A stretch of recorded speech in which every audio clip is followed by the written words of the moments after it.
There is a certain unease in the air around Atwick, a quiet village perched on the cliffs above the North Sea in East Yorkshire.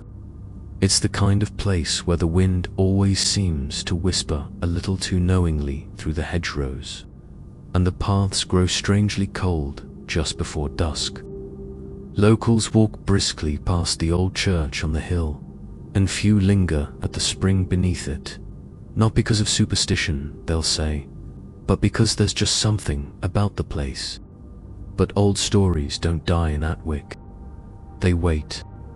For generations, villagers have spoken of the Headless Horseman, a phantom rider who gallops silently through the lanes and coastal paths when the mist is thickest and the moon is hidden.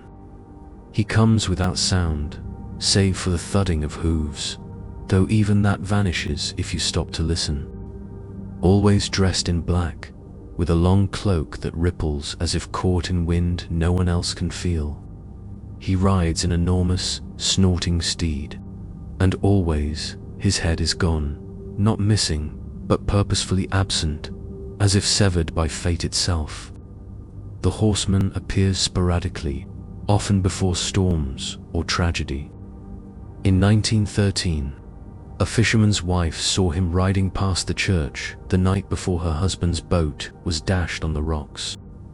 In 1947, he was spotted twice in the same week a child vanished in the fog and was never found. No one knows who he is. Some say he was a soldier who lost his head to a cannonball and now seeks revenge. Others believe he was a nobleman who turned from God and was cursed to ride eternally, unable to enter the church grounds that crown the hill. Indeed, he is never seen near the church, only circling it, keeping his distance, as if repelled by the sacred stones. But the church hill holds more than echoes of hoofbeats. At its foot lies a mossy, half-hidden spring once known as Haliwell, Holy Well, though that name now rings ironic to those who remember its reputation.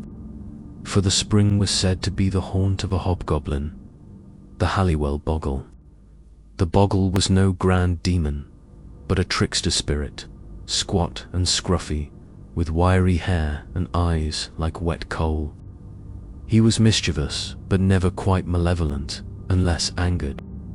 He haunted the spring with riddles, illusions, and sudden cold gusts, appearing to those who sought water late at night or dared to peer too deeply into the reflection on the surface. Many told stories of seeing him crouched beside the water, offering deals in exchange for shiny coins or bits of bread.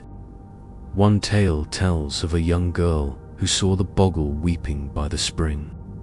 When she approached and offered him her wool shawl, the goblin vanished and left a gold coin in its place. But others were not so lucky. One greedy farmhand tried to steal the water to sell in town, claiming it had magical properties. The next morning, his boots were filled with mud, while he lay in bed, paralyzed and stone-cold, whispering nonsense. Over time, the spring was abandoned, the path to it overgrown with thorns. The Boggle, they say, retreated into the stone, or followed the horseman into the fog. But on certain nights, especially when the sea is restless and the air carries salt and something older, people report hearing two things: the sound of hooves on hard earth, and a soft chuckle, gurgling up from the dark water below. If you enjoyed this eerie tale from Britain's haunted past, don't forget to like, subscribe, and comment below with your favorite legend, or share a chilling local story of your own.